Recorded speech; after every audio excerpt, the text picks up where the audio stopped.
Alors, bonjour à toutes et à tous et meilleurs vœux pour cette nouvelle année. On ne s'est pas encore vu en 2022.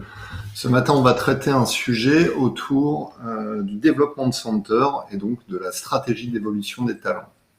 Et pour ce faire, ce matin, je reçois Céline, Albéric et Thomas. Céline, je te laisse te présenter. Arthur. Ah, c'était pour la blague, Arthur. Oui, mais ça, c'est entre nous. On a eu une petite révision avant, mais pour tous les autres, quand même, ce serait bien. Céline, Oui, alors bonjour à tous, Céline Labonne, je suis consultante RH au sein du cabinet CCLD et plus précisément de sa branche conseil Act for Skills. Je suis spécialisée dans les assessments et les development centers, donc l'évaluation des talents par ce processus dont on va parler. Également experte en psychométrie, donc la mesure des questionnaires de personnalité. Formatrice sur ces sujets également et en intelligence émotionnelle et leadership. Voilà. ça marche. Arthur, Donc, Arthur Olivier, moi, je suis le DRH d'une société qui s'appelle Sodilac, qui fait du lait infantile sous la marque Laboratoire Modilac, au sein du groupe Savencia, qui est un groupe agroalimentaire de 23 000 personnes, qui fait beaucoup de fromage, Caprice des Dieux Tartare Saint-Mauré, beaucoup de chocolat, Maison du Chocolat de Neuville, et puis la marque Elevir notamment. Donc, 23 000 personnes dans le monde. ça marche. Albéric, Bonjour, Albéric Boitrel, je suis DRH du groupe Descours et Cabot, groupe lyonnais qui va fêter ses 240 ans et qui est un des leaders dans la distribution de matériel et d'équipements pour les artisans et les industriels et qui comprend 14 500 collaborateurs. super. Alors, on va démarrer. Alors, je vous ai mis dans le chat, vous retrouverez une étude qui a été menée par CCLD récemment. Je vous l'épingle dans le chat. Première question que je vais poser à Céline. Est-ce que tu peux nous redéfinir un peu ce qu'est le Development Center ?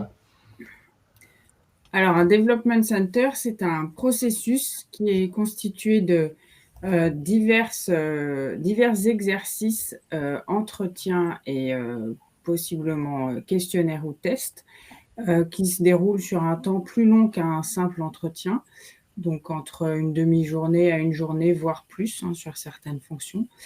Et le Development Center, c'est un processus qui vise à évaluer de façon la plus objective possible les compétences attendues, soit dans le cadre d'une évolution sur une mobilité interne, soit pour développer la personne, pour vraiment faire une photo de la personne et de ses compétences à un moment donné, et savoir sur quelles compétences elle peut s'appuyer, qui sont solidement établies, et quelles compétences elle pourrait, sur lesquelles elle pourrait travailler et qu'elle pourrait améliorer.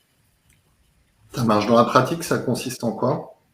Alors, on va avoir, c'est un process qui prend un petit peu de temps, comme j'ai dit, notamment pour la préparation. C'est-à-dire qu'il va falloir bien se mettre au clair avec les compétences attendues, soit sur le poste, soit sur lequel la personne se trouve, soit sur le poste sur lequel elle voudrait évoluer.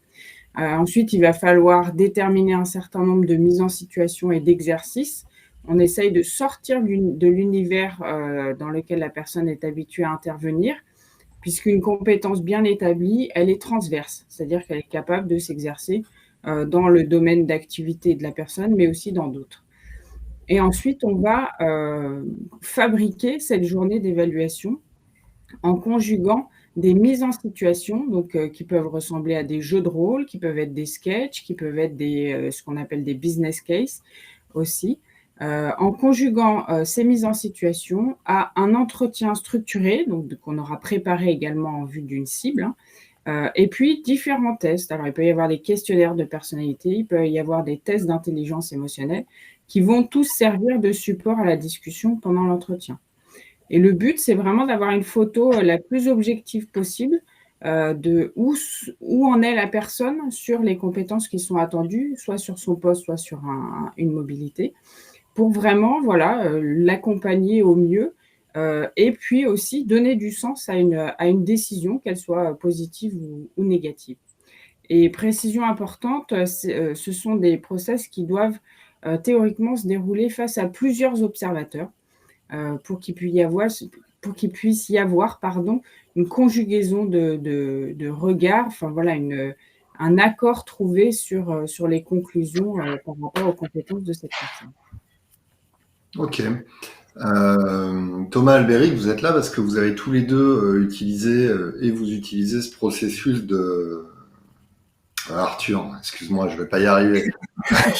Désolé de m'appeler Arthur, vraiment, je Arthur, viens en arrière, 42 ans en arrière et je change. Je vais essayer d'influencer mes parents.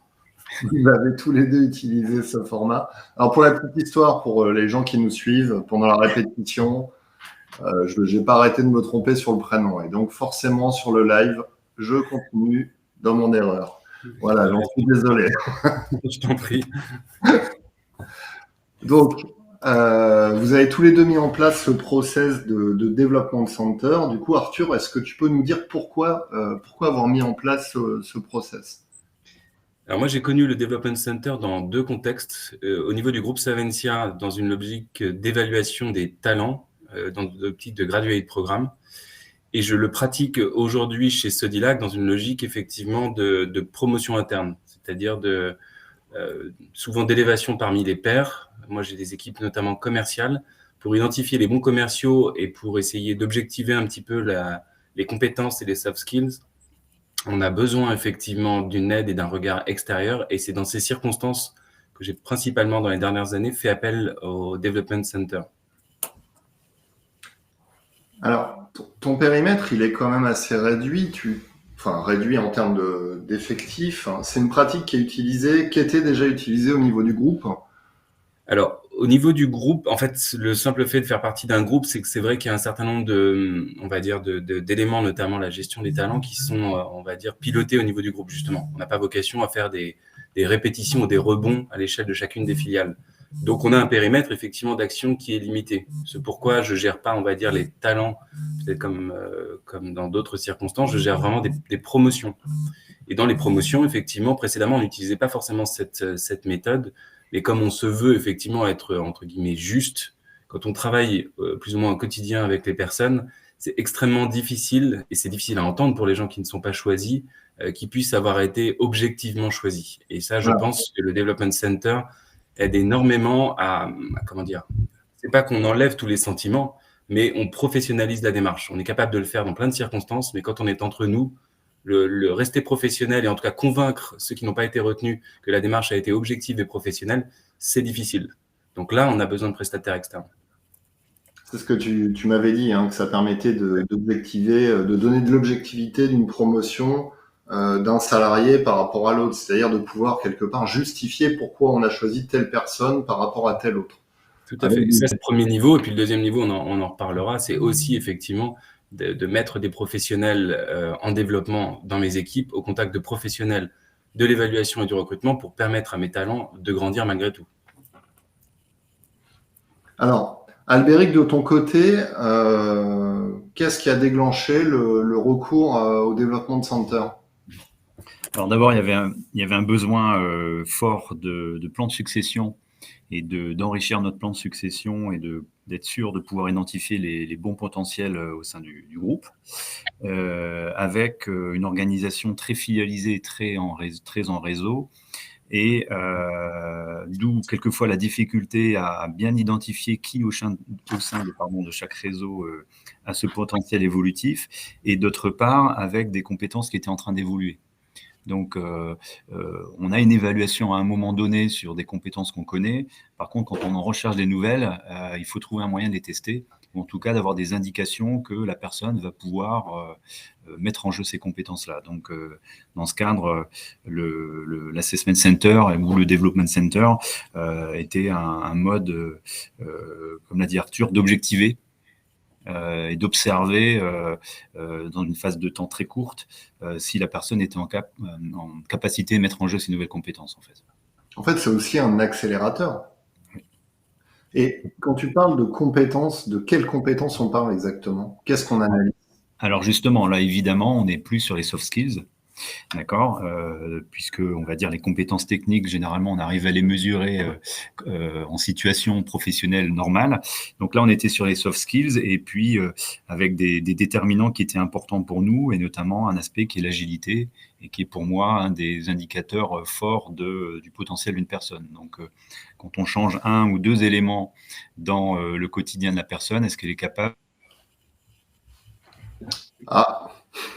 Arthur, de ton côté, c'est le même type de compétences qui sont évaluées et mesurées? Oui, tout à fait. Je reprends le terme soft skills qui évidemment est un enjeu très important et je rends la parole à Albéric. Ah, on n'a plus le son. Si. Ah. Vas-y, Arthur. Ouais, donc soft skills évidemment extrêmement important. Et deuxième aspect, pour moi en tout cas dans les expériences récentes et celles que j'ai eues avec CCLD, la projection managériale était un enjeu extrêmement important. Et là évidemment, il y a des compétences qui sont testées au quotidien, même techniques, mais il y a des mises en situation sous le regard, on va dire, d'experts professionnels qui vont aussi permettre de projeter, on va dire, des talents qu'on connaît au quotidien dans des environnements que eux ne connaissent pas et que nous-mêmes sommes incapables effectivement de scénariser ou d'envisager. Donc ça aide effectivement à des projections qui vont au-delà, même si les soft skills sont quand même la base effectivement de l'évaluation, on peut projeter effectivement nos candidats dans des univers qu'on ne saurait évaluer évidemment, puisque c'est du futur, c'est de l'hypothétique. Mais le postulat, c'est quand même de dire, on a identifié un groupe de personnes qui sont qui seraient capables d'aller vers tel métier ou telle fonction, qui ont déjà les compétences de base techniques nécessaires, et d'aller identifier si effectivement elles ont les compétences comportementales pour, je sais pas, faire du management. Alors, dans mon cas, mais je laisserai Albéric ensuite répondre à cette question de son côté. Moi, je suis dans un processus effectivement de candidature libre. D'accord. Ma finalité n'est pas d'avoir préévalué les candidats selon leurs compétences et leurs talents. Bien entendu, après, on peut en discuter avec CCLD pour être sûr de bien s'aligner, on va dire, sur les qualités et compétences de chacun. Et moi, mon objectif, c'est de permettre à chacun de se positionner. Et en fait, de repartir, candidat vainqueur, c'est très bien, donc ça pose pas tellement de questions. Candidat, entre guillemets, non retenu, enrichi, significativement enrichi de points d'amélioration, de points de développement, sur lesquels ensuite, effectivement, on pourra l'accompagner. Mais moi, j'ai pas de présélection, mais je pense qu'Albéric, toi, c'est peut-être dans ta mission, dans ton projet un peu différent. Oui, parce que vous m'entendez bien? Oui. Bon, j'étais tellement content qu'on n'écorche pas mon nom pour une fois que la technique s'est vengée. C'est vrai qu'il est dur. C'est moi qui prends. Donc, donc, nous, effectivement, alors il y avait d'abord un effet de volume, puisque là, ça concernait la France, on a 9000 collaborateurs, on ne pouvait pas se permettre de faire des candidatures libres. Donc, effectivement, on a mis un certain nombre de critères objectifs en termes d'expérience, en termes de management, en termes de niveau de poste, pour pouvoir, j'allais dire, avoir une présélection qui nous permette aussi de consacrer une journée entière à chaque candidat, quasiment. Donc là, on avait cette contrainte très forte. Et puis aussi, de la même façon, pour les assesseurs, on a quand même mobilisé une bonne partie du COMEX, en tout cas le président, le DG, etc., qui ont libéré aussi une journée de leur temps pour cette évaluation. Donc c'est important, mais évidemment, on ne pouvait pas multiplier ça par 10, 15 ou 20 journées, en tout cas pas pour le moment. Voilà.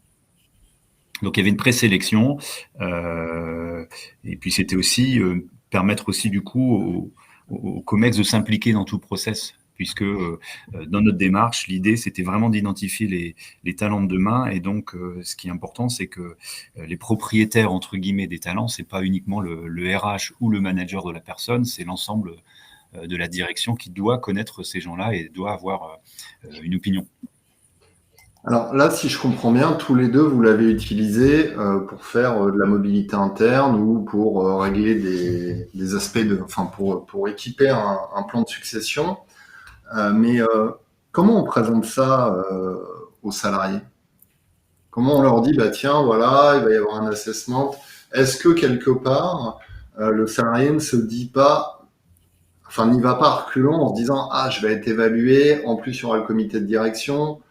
Est-ce que les gens sont enthousiastes au départ ou est-ce que il faut actionner des leviers de communication, bien expliquer la démarche? Qui veut répondre? Albéric, je te laisse la parole, tu auras des réponses différentes. Pour l'honneur. Alors, on a eu des réactions, évidemment, qui étaient variables selon les personnes et selon leur expérience professionnelle. D'accord ? Puisque pour certains, c'était une découverte totale et même ce concept-là n'était pas connu. Pour d'autres, ils en avaient entendu parler ou dans d'autres vies avaient connu ce système. On a essayé de le valoriser, nous d'abord, parce qu'on avait un process de présélection pour dire qu'il faisait partie des happy few, on va dire. Donc déjà, c'était déjà positif d'être identifié par un ensemble et validé d'ailleurs par les membres du COMEX pour participer à cette journée. Donc, il y avait quand même un signal fort positif. Néanmoins, certaines personnes étaient un petit peu se poser la question de pourquoi, etc. On a aussi quand même contextualisé, c'est-à-dire que quand on parle à une population de potentiel évolutif, pour moi, c'est des gens qui, à n'importe quel moment, peuvent être amenés, par exemple, à venir présenter des choses ou à vendre des choses à un COMEX. Donc, ça nous paraissait pas complètement illogique à la fois de les tester là-dessus et puis de les préparer quelque part. Donc, quand on aspire à des postes à responsabilité, et par contre, ça, on avait bien validé qu'ils avaient bien cette ambition-là, ça, c'était un critère important, c'était de dire, nous, on a besoin aussi de vous aider à développer, par exemple, ce type de compétences. Donc, il y avait quand même une part de curiosité aussi pour certains, en se demandant à quelle sauce ils allaient être mangés. Et effectivement, une part aussi un petit peu de stress, ça, il ne faut pas le nier, parce que quand vous vous retrouvez face au DG, au président du groupe, et puis vous devez présenter ou vous êtes dans une mise en situation, bon, voilà, ça peut être un peu impressionnant, mais le but aussi, c'est de les préparer à ça à un moment donné. Okay.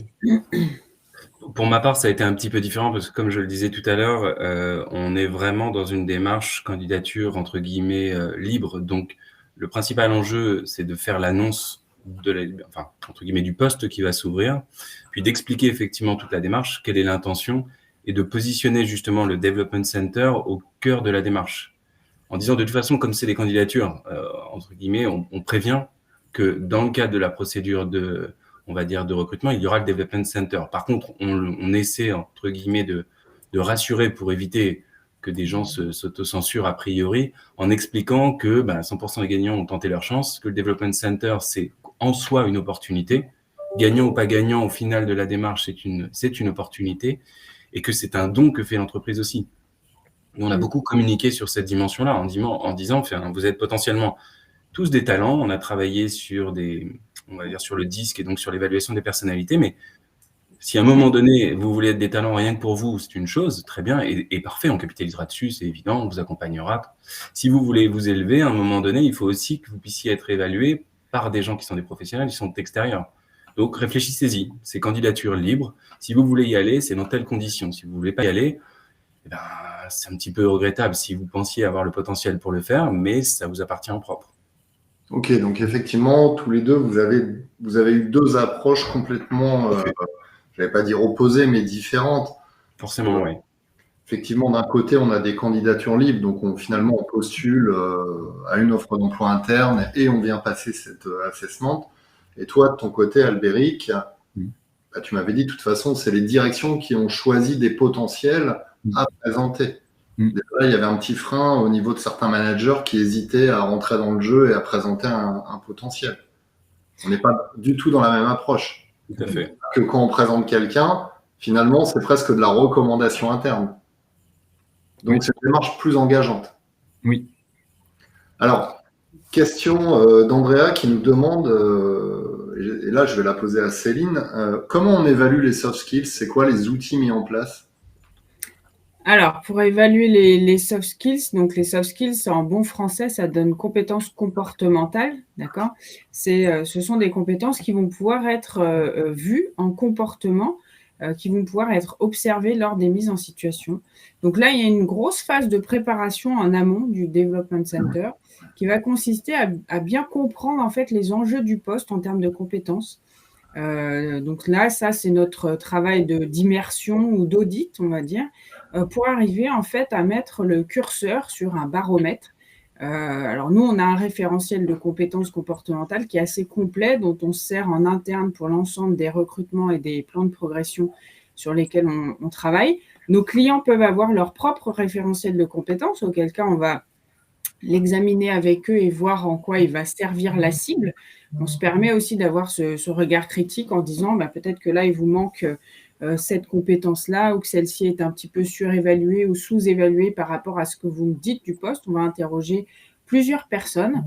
Et c'est là qu'on a une vraie valeur ajoutée, j'ai envie de dire, puisque nous, on travaille sur les compétences comportementales à longueur d'année et qu'on est capable de mettre assez rapidement, en interrogeant les personnes qui sont concernées par ce poste, on est capable de mettre assez rapidement le curseur sur le bon niveau de complexité des exercices. Ça, c'est quelque chose qui est clé, c'est-à-dire que si on met les personnes dans des mises en situation qui sont trop faciles, on ne va rien voir. Et puis, si on les met dans des situations qui sont trop complexes par rapport à l'enjeu, on ne va rien voir non plus, mais dans l'autre sens, c'est-à-dire qu'on va se priver des personnes qui seraient potentiellement capables, mais on les a mis dans trop de complexité, donc leur talent nous a échappé. Donc voilà, donc ça, c'est vraiment notre apport de dire, considérant le niveau de complexité que contient ce poste, le niveau de compétences comportementales attendues, on vous propose telle ou telle mise en situation. Alors, tu parles de mise en situation. Est-ce qu'au départ, il n'y a pas, je ne sais pas, comme on pourrait passer un entretien de recrutement classique, un test psychométrique, des choses comme ça? Alors ça, c'est en fait la psychométrie, ça vient en plus. Ce qu'on va regarder dans la mise en situation, c'est ce que fait la personne et comment elle le fait. Donc le quoi et le comment. Ce qu'on va regarder dans la psychométrie, ce qu'on va voir, c'est le pourquoi. Pourquoi elle le fait comme ça et pas autrement. Donc c'est vraiment très complémentaire.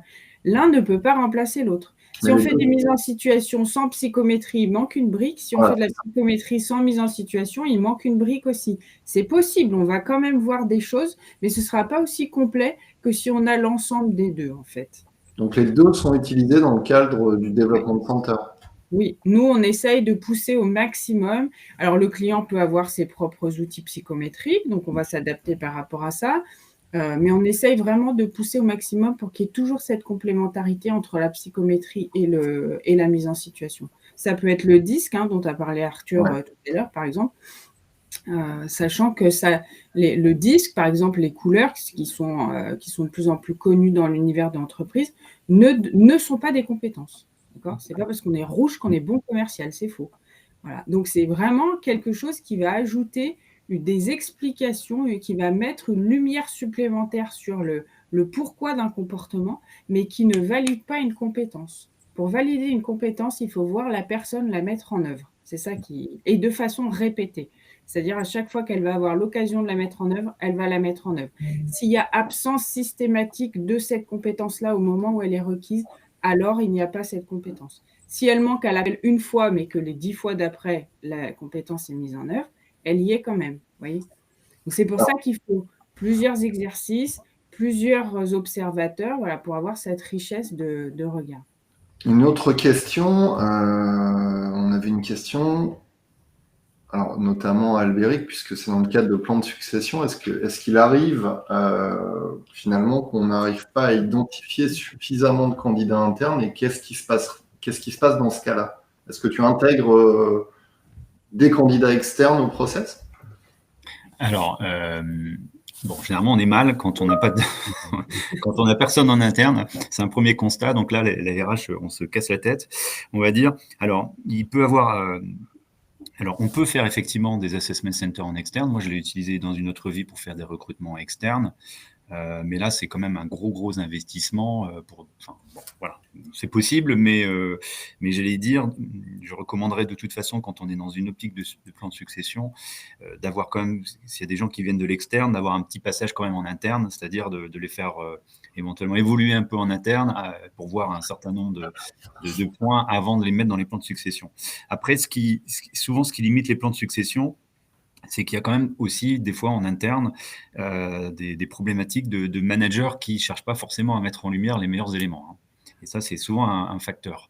Donc, dans ces cas-là, mon premier conseil, ce serait quand même de creuser et peut-être d'aller chercher des gens qui sont un peu plus éloignés. Donc, nous, on a un raisonnement en disant qui est prêt à prendre un poste dans l'année, à 3 ans ou à 5 ans. Et généralement, je vais creuser sur la partie 5 ans parce que c'est là où quelques managers ont tendance à caser des gens qui sont vraiment en potentiel, mais ne veulent pas quand même trop les mettre en lumière. Donc, on peut descendre un peu en termes de seniorité et ou de préparation pour aller vraiment creuser. Donc, moi, ça serait plutôt Marocco, honnêtement. Ouais, c'est vrai que Je peux compléter, pardon, parce que dans mon expérience précédente chez Saventia, et je suis totalement d'accord avec Albéric, on avait là aussi, mais c'est pas le disque, un système de couleurs pour 1 an à 3 ans et au-delà. Et bien entendu, je dirais que statistiquement, il devait y avoir à peu près 80% des talents qui étaient dans « on verra plus tard ». Ne m'embêtez pas pour l'instant. Certes, c'est un talent. Ok, c'est bien identifié. Ceci étant dit, il a rien demandé. On va certainement pas me le sortir. J'en ai besoin. Donc, c'est quand même 75 à 80%. ouais, Le vivier, il existe toujours. Pour une société qui a de bons résultats, elle s'appuie sur des talents. Enfin, ça semble évident. Et c'est encore plus vrai dans les équipes commerciales. On va rarement déshabiller une équipe commerciale d'un bon commercial pour lui dire tu vas devenir directeur d'agence. Parce qu'effectivement, d'un point de vue opérationnel, résultat, etc., le manager direct n'a pas forcément envie de le déplacer. La question justement, comment réagit un manager lorsqu'au final, il se rend compte que les candidats qu'il a poussés sont perdants, on va dire, dans le process? Est-ce qu'il y a des managers qui le prennent mal? Est-ce que c'est quelque chose qu'il faut savoir gérer une fois le processus terminé? À nouveau, je pense que nos deux situations sont un peu différentes. Moi, effectivement, c'est des candidatures libres où le manager est informé. Donc, j'ai très vite un échange avec le manager pour voir un petit peu, pour lui expliquer que si effectivement candidature gagnante il y a, remplacement il y aura sur le job et qu'on pourra travailler ensemble. Donc, rapidement, en tout cas, vu des fonctions commerciales sur lesquelles j'ai eu l'occasion de recruter, il y a plutôt un côté d'un seul coup, enfin, dans ce que j'ai connu en tout cas, mentor poulain. Et comme c'est des commerciaux et qu'ils aiment un peu gagner, d'un seul coup, ils rentrent dans un processus où ils seraient plutôt souvent lobbyistes, mais c'est très positif parce qu'ils vont avoir effectivement leur poulain qui va progresser et ça devient rapidement une forme de fierté. Ceci étant dit, ça se situe à une échelle pour l'instant, de 3 development centers sur 3 postes dans les 3 dernières années. Donc, peut-être que c'est pas une mesure raisonnable ou en tout cas représentative. Peut-être qu'Albéric, à ton échelle, c'est plus significatif. Mais oui, alors il peut avoir effectivement ce phénomène un peu de désillusion, de déception, mais quand même, une nouvelle fois, c'est important dans le message initial de répéter que là, on mesure des choses un peu différentes. D'accord ? Donc, on n'est pas en train de mesurer la performance de la personne dans son poste, puisque, en tout cas, dans notre process, a priori, si elle avait été sélectionnée, c'est qu'elle était performante dans un poste. On est en train de se projeter sur autre chose et de voir si, dans un contexte différent, elle peut mettre en jeu d'autres compétences. Donc, c'est pas une remise en cause de il est bon, il n'est pas bon, ou elle fait bien son travail. C'est pas mais est-ce qu'elle est capable de mettre en jeu d'autres compétences. Et aussi, par contre, l'engagement qu'on avait pris, évidemment, c'était d'accompagner les collaborateurs. Donc, l'idée, c'était d'identifier ceux qui étaient prêts peut-être plus rapidement que d'autres, ou quelles étaient éventuellement les compétences qui pouvaient à un moment bloquer la progression pour faire travailler les gens. Donc, l'engagement qu'on a pris, c'est faire un retour, et ça, c'est aussi important, c'est un vrai feedback objectif sur ce qui avait été observé, et puis un plan de développement individualisé. Oui, parce qu'en fait, c'est pas un one shot. C'est pas juste dire, voilà, on fait un assessment et puis t'as pas été revenu, ciao. J'imagine que ça permet aussi de construire des plans de développement. C'est la différence principale entre un assessment center et un development center. C'est que sur les development centers, on est nécessairement en train d'évaluer des personnes qui sont en poste dans l'entreprise et qui vont le rester, quelles que soient les conclusions du development center derrière. Donc, c'est pour ça que, par exemple, dans la restitution, dans le feedback, il y a forcément une partie qui va être faite par l'observateur externe. Ça permet déjà de dédramatiser un petit peu la situation et de la dépersonnaliser, on va dire. Et puis, les mots qu'on va choisir pour débriefer la personne et pour parler en particulier de ses axes de progression ou des compétences qui n'étaient pas aux attendus vont être importants, aussi bien ceux qu'on utilise à l'oral qu'à l'écrit. Je me permets juste de faire un lien avec l'étude candidat que tu as eu la gentillesse de remettre dans le chat. Donc, CCLD a mené une étude candidat en fin d'année dernière pour savoir pourquoi les personnes partaient d'un poste et pourquoi aussi elles restaient dans leur poste. Et ce qui ressort, c'est le manque de reconnaissance quand elles partent, donc, et le manque de reconnaissance de leurs compétences. Et là, ça permet justement d'aller reconnaître objectivement les compétences de chacun, mais aussi l'absence de compétences. Et dans les autres valeurs qui sont citées comme étant très importantes, il y a la transparence. Quoi de plus transparent que de mettre un ensemble de personnes qui ont envie d'obtenir le même poste et de les mettre devant un panel d'observateurs, dont des observateurs externes, pour objectiver une décision.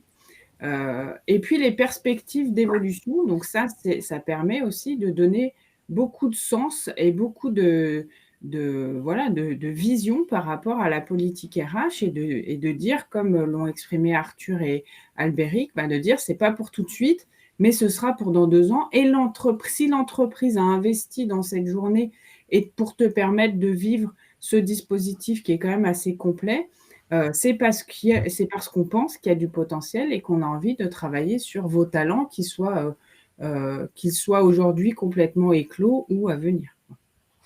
Alors, moi, je note quand même 2 utilisations un peu différentes entre Arthur et Albéric. Albéric, il est dans un cadre pour moi, il fait du vrai développement center dans le sens où il est dans le cadre de plan de succession. Arthur, pour moi, c'est de l'assessment interne finalement. Tout à fait. Oui. Ceci étant dit, un assessment peut, même si sa finalité, on va dire, si les finalités du development et de l'assessment center ne sont pas exactement les mêmes, un assessment center peut nourrir un futur development center. C'est-à-dire que malgré tout le rendu qui est fait aux candidats, autant qu'aux équipes RH, est quand même une nourriture qu'on n'a pas l'habitude d'avoir. Donc, quoi qu'il arrive, dans l'optique d'accompagnement ou de gestion des talents, dans l'optique de plan de formation, dans l'optique de suivi et d'évolution pour ce qui me concerne au niveau du groupe, forcément qu'à partir du moment, et comme l'a dit à l'instant Céline, pour moi, il y a une dimension de don vis-à-vis du candidat, mais c'est aussi une logique d'investissement en vue de l'entreprise. Et quand je dois aller argumenter auprès de la DRH Group de Saventia que j'ai des talents, etc., le fait de dire il est passé même par un assessment center et voilà qu'est-ce qu'il en est ressorti, appuie nécessairement sa candidature. Enfin, c'est encore une fois de l'objectivité qui dépasse l'entreprise. Vous êtes prestataire de service et vous apportez cette objectivité. Pour moi, c'est une multi-usage. Après, on en fait, même si je suis d'accord avec toi, Christophe, c'est plutôt assessment de ma fenêtre, mais je sais transformer un assessment en un development center. Ce qui ne voudra pas dire que le groupe, s'il est intéressé par mon candidat, ne doit pas remettre en place effectivement le candidat dans un development center pour confirmer, on va dire, son potentiel et évaluer son potentiel différemment. Mais il y a vraiment, malgré tout, 2 exercices très différents. Et vu la fonction RH, une nourriture que de toutes les façons, on n'a pas si on pilote, on va dire, un talent quotidiennement. On n'aura pas cette objectivité, jamais. Ce qui est quand même intéressant dans ta démarche, c'est que ça vient quand même appuyer la marque employeur. Absolument. Je trouve que c'est un superbe outil de développement de la marque employeur. Ça montre aux collaborateurs qu'à tout moment, ils peuvent se positionner et se projeter dans un nouveau poste. On a retrouvé Albéric. Désolé. Mais je vous entendais, hein. Je ne sais pas pourquoi, j'ai des déconnexions. Surtout que ça marchait très bien la dernière fois, donc c'est... Quelqu'un s'inquiétait pour moi, c'est sympa. Je suis bien. Il y a un volet que j'aimerais aborder, c'est la notion potentielle d'engagement et ou de désengagement potentiel. Parce que là, on vient d'en parler avec Arthur, c'est un superbe outil d'engagement, de motivation, de développement de la marque employeur. Mais finalement, jusqu'à ce qu'on soit rejeté du process.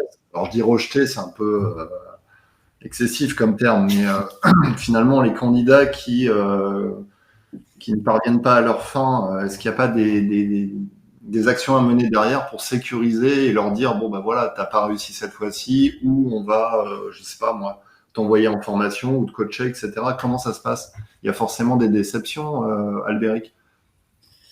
Alors il y a évidemment des déceptions et une nouvelle fois, ça vient de l'incompréhension sur je suis performant, ça s'est bien passé, et puis aussi il y a des gens qui performent moins bien en assessment center ou en development center. Hein. On a des jours un peu sans, on est un peu troublé, on est un peu perturbé, etc.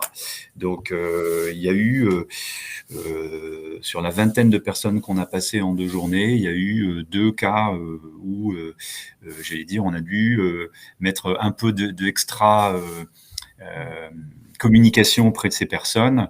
On a remis des points avec la RH et puis avec la personne. Et puis moi-même, j'ai contacté ces personnes-là pour à la fois les rassurer au niveau du groupe et puis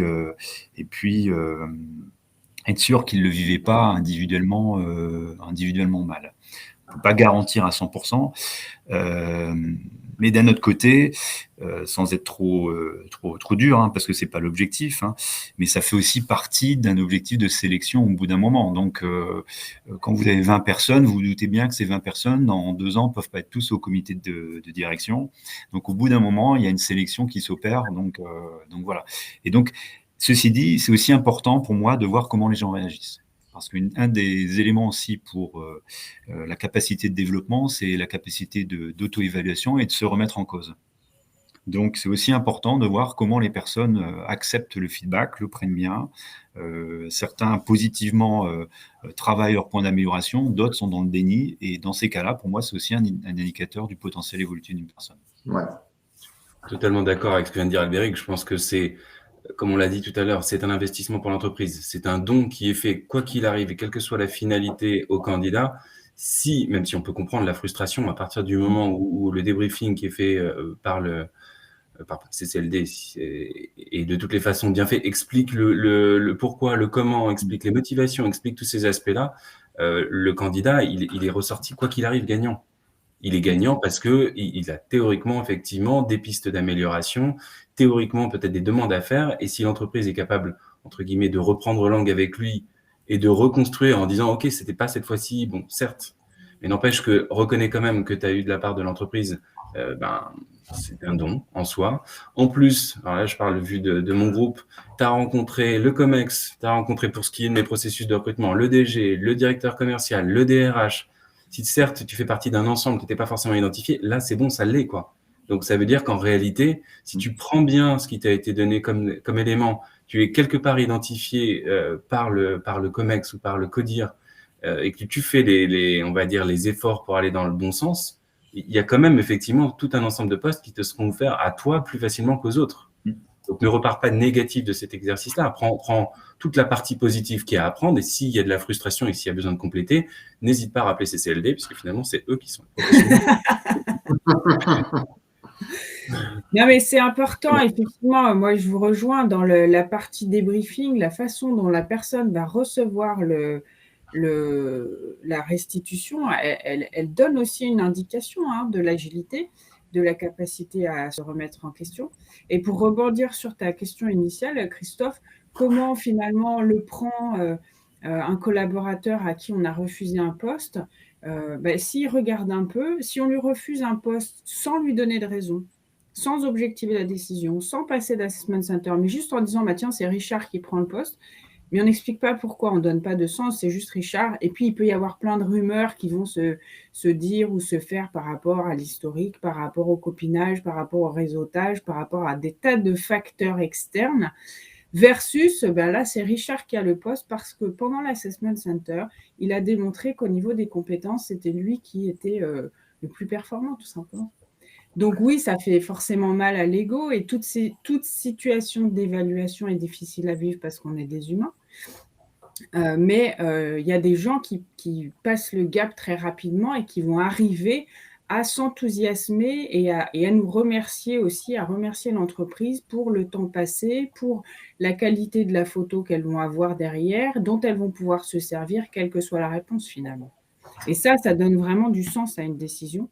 Versus toutes ces décisions de mobilité qui sont au final jamais vraiment explicitées aux autres. Alors, Andrea nous dit quid des hauts potentiels qui n'ont pas forcément un souhait de monter dans l'échelle managériale. Est-ce qu'il y a ce cas qui arrive et comment ça se gère? C'est-à-dire, tu as identifié quelqu'un et finalement la personne te dit non, je suis bien à ma place, ça m'intéresse pas. C'est un sujet, ça? Qui veut se lancer? Moi, si je réponds, c'est vu de Savencia. C'est vu de Sodilac, encore une fois. Vu de Sodilac, cette notion de talent, elle est en partie redistribuée vers la direction des ressources humaines groupe.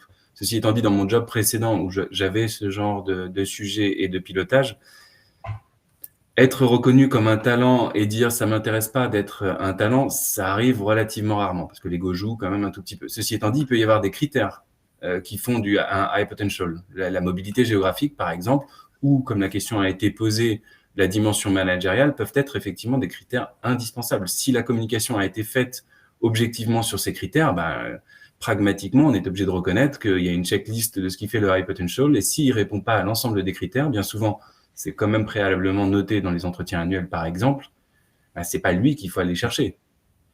Parce que là, ça veut dire que vu de la RH, où on a une compilation de données à faire, on vient créer un trouble sur une situation qui normalement aurait pu et dû être anticipée. Alors, je vois plus la question, c'est peut-être moi, parce que j'avais l'impression que c'était la question sur l'expertise, ceux qui veulent se développer que sur l'expertise. Oui, c'est ça, malgré tout. Voilà. Alors, ça peut arriver, mais évidemment, vous orientez le Development Center un peu différemment. Nous, c'était pas notre cas. On voulait travailler sur les leaders de demain, donc des gens qui, notamment, par exemple, sont en capacité de motiver les collaborateurs, on va dire. Donc, c'est possible. J'ai connu ça dans une autre vie où on avait effectivement des experts plutôt R&D, etc., et où ils n'étaient pas forcément dans des positions d'encadrement, mais on voulait quand même identifier ces potentiels-là. Il est clair que dans ces cas-là, il y a quand même une expertise technique qui est prévalente. Et d'autre part, sur la partie plus compétences comportementales, il reste des compétences transversales qui peuvent être évaluées parce que quel que soit l'expert qu'on a en entreprise, il faut qu'il sache quand même un minimum communiquer, éventuellement convaincre, vendre des idées en interne et ou interagir avec d'autres services. Donc dans ces cas-là, on pourrait mesurer toutes ces capacités-là ou ces compétences-là en se disant on n'évalue pas l'aspect managérial. Mais ce serait tout à fait possible dans un development center de tester capacité d'influence, de gestion en mode projet, etc. Ça, c'est tout à fait possible pour moi. Si je peux apporter un complément par rapport à ce que je disais tout à l'heure, c'est que j'ai répondu uniquement sur la dimension high potential. Il existe au sein du groupe Savencia qui a des technicités très fortes autour du fromage notamment, des notions de piliers qui sont, je pense, un peu le modèle qu'on définit, c'est-à-dire une expertise, donc une logique de transmission, une capacité effectivement pédagogique, une capacité d'intégration par exemple, qui peuvent permettre le high potential, en tout cas dans l'entreprise comme chez Savencia, c'est vraiment effectivement, comme le disait Albéric, c'est un peu le leader de demain. Ceci étant dit, il y a d'autres parcours qui existent et le parcours qui tente à devenir le pilier d'une certaine technicité existe aussi. Et comme le disait Albéric, je ne fais que le répéter, effectivement, à ce moment-là, les critères d'évaluation du Development Center doivent être nécessairement différents. Alors Vincent nous dit, mais finalement, on parle de ça comme de pratiques ponctuelles. Pourquoi c'est pas une pratique continue ? Je pense qu'il y a une pratique continue malgré tout. On parlait des entretiens annuels et du traitement des entretiens annuels. Encore une fois, je me resitue à l'échelle du groupe Savencia. Tous les ans, il va y avoir plusieurs paliers qui vont permettre d'identifier les talents au niveau de la filiale, puis au niveau effectivement de ce qu'on appelle les catégories. Avant, pendant 2 jours, que tout le COMEX du groupe Savencia se réunisse pendant 48 heures et évalue à peu près une 50aine de talents pour voir quels vont être, pour chacun de ces talents, les perspectives. Pour ça, en amont, il y a tout un référencement des jobs possibles, des évolutions possibles, etc. Donc, ça existe en parallèle. Ceci étant dit, l'outil ou le moment du Development Center est forcément un moment ponctuel qui répond à une problématique qui a été travaillée en amont, qui se travaille dans le temps, qui se travaille pas, même si Albéric décrit à un moment donné peut-être une situation potentiellement pénurique, j'imagine bien que le travail avait été suivi en amont, c'est ce qui a permis de pouvoir alimenter, on va dire, le Development Center. Donc, il y a bien un suivi malgré tout. Alors, Céline, une question qui a été posée tout à l'heure. Est-ce qu'on est forcément obligé de viser un poste cible ? Alors, non, mais dans la pratique, c'est ce qui se fait le plus souvent. C'est-à-dire que c'est rare que des entreprises mettent en œuvre un process comme celui-là, juste pour offrir une photo des compétences des personnes à un moment donné. Il y a des exceptions, par exemple, quand on constate qu'il y a globalement un souci de compétence sur un poste. Donc là, on remet tout à plat, on refait donc ce référentiel de compétences sur ce poste et on va évaluer les personnes sur leur propre poste. Mais la plupart du temps, les development centers, il y a quand même cette mobilité derrière, même si toutes les personnes qui n'auront pas accès au poste vont véritablement bénéficier de l'effet de développement grâce à tout ce qu'on vient de dire, c'est-à-dire la photo et le plan d'accompagnement et de formation qui doit aller avec. Donc non, ce n'est pas obligé, mais dans la pratique, c'est ce qui se fait le plus souvent en fait. On peut aussi le projeter dans le cadre de la création d'une équipe complète? Ah oui, tout à fait. On peut le faire sur une création de poste aussi, hein. Là, on a eu le cas il n'y a pas longtemps, chez un de nos clients qui créait un poste sur lequel il recherchait un certain nombre de compétences qui n'existaient pas, dans l'entreprise, enfin en tout cas qui n'étaient pas mises en œuvre sur les postes actuels. Voilà, donc on a fait un audit un petit peu plus approfondi que d'habitude et puis, pour sécuriser un peu la chose et puis on a mis en place le Dev Center qui a été, alors lui, il y avait vraiment des talents en interne et des talents en externe qui ont passé en fait, ce Dev Center et aujourd'hui la BU a été créée avec ces personnes et ça fonctionne plutôt bien. Donc là, on a une vraie satisfaction aussi, mais du coup, oui, on peut créer un Dev Center sur un poste qui n'existe pas encore. Ça marche. Alors, question, une fois que le développement ou l'assessment a eu lieu, tous les participants candidats sont débriefés? Oui, ah oui, c'est la caractéristique primordiale du Dev Center, de l'assessment aussi normalement, mais surtout du Dev. L'intégralité des candidats sont débriefés en toute transparence sur l'intégralité des exercices et l'intégralité des conclusions qui ont été tirées sur leur rapport. Oui. Ça marche. Alors, ce webinaire touche à sa fin. Dernière question. Arthur, Albéric, comment on choisit son partenaire pour faire c'est quoi, qu'est-ce qu'on regarde, qu'est-ce qu'on va chercher quand on va chercher un cabinet externe? Pour ce qui me concerne, en tout cas, je dirais que c'est un peu comme les talents. On a une première rentrée, enfin en tout cas pour ce qui me concerne vis-à-vis de CCLD, un premier travail qui a été fait dans le temps pour apprendre à se connaître à travers le recrutement et très naturellement, parce qu'une partie de mes recrutements étaient des recrutements commerciaux, quand il a fallu évaluer les commerciaux, sachant que j'avais des partenaires chez CCLD qui me connaissaient bien et qui connaissaient bien, on va dire, mes critères de recrutement, ma culture d'entreprise et tous ces aspects-là, pour moi, la cohérence ou la capitalisation était tout à fait évidente de dire, puisque vous me connaissez, est-ce que vous ne me feriez pas, s'il vous plaît, cette évaluation, puisque vous m'avez évalué objectivement tout un ensemble de candidats qui m'ont convenu, qui m'ont plu dans le temps. Je préfère que ce soit vous plutôt que de repartir from scratch de gens qui ne me connaissent pas, qui ne connaissent pas ma culture, qui ne connaissent pas, on va dire, mon univers, parce que je pense que ça peut nous permettre effectivement de gagner du temps. Albéric?